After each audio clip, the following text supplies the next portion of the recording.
ముఖ్యమంత్రులు చదువులు ఉంటారు, చదువుదారులు ఉంటారు, అనేక రకాల వాళ్ళు ఉంటారు. మరి ఈ ఆఫీసర్స్ ఐఏఎస్ ఐసీఎస్ ఆఫీసర్తో వీటి మీద ఎందుకు గురుపు తలకాయ ఇస్తున్నారో ఇది రైతులు చాలా ప్రమాదం. ఇవాళ నా భూమి నాకు లేదు, ఒరిజినల్ డాక్యుమెంట్ లేదు, నాకు ఎవడో రూపాయి ఎప్పుడెవడో సహకార సంఘాలు చదవాలంటే వాళ్ళు ఈసీ తీసుకొని తట్టగా పడుతుంది, అది పొజిట్కి ఉపయోగపడుతుంది. అసలు ఒరిజినల్ డాక్యుమెంట్ ల్యాండ్ హోల్డర్ లేకుండా అది గవర్నమెంట్ షోరూమ్లో పెట్టుకుని రేపొద్దు ఈ ఆస్తంతా కలిపి తాకట్టు పెట్టాలి ఉంది.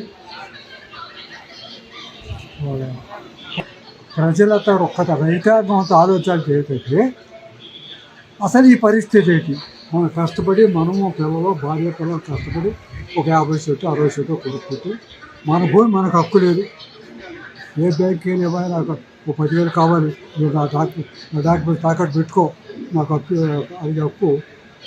ఒరిజినల్ డాక్యుమెంట్ ఉంటే ఇస్తారు. ఫోటో స్టాట్ ఏమో పార్టీకి ఇస్తాడట, ఒరిజినల్ డాక్యుమెంట్ తరచుకుంటే ఇవన్నీ కూడా రైతులు ఆస్తి కూడా రేపొద్దున తను కబ్బదాస్తాలో తీసుకోవాలని పిల్లారు. దీన్ని చంద్రబాబు నాయుడు గారు బాగానే అప్రదంగా ఈ యాక్ట్ మీద తొలి సంతకం పెడతాననుకున్నారు.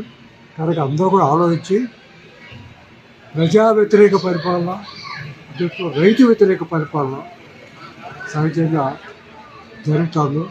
రైతులంతా కూడా గ్రహించి రైతులతో పాటుగా రైతు కూలీలు, రైతు బాంధవులు అంతా కూడా ఆలోచించి ఇవాళ ఈ జగన్మోహన్ రెడ్డి గారిని ప్రభుత్వాన్ని వ్యతిరేకించకపోతే మన రైతాంగానికి, మామూలు రైతాంగానికి కానీ వేరే సామాన్య కుటుంబానికి కానీ మనకు జరుగు జరుగు జరుగు జగన్ ఖాళీ చేయి కుర్చీ, జనరాజ్యం వస్తున్నది ఎన్నికల్లో గెలిచి.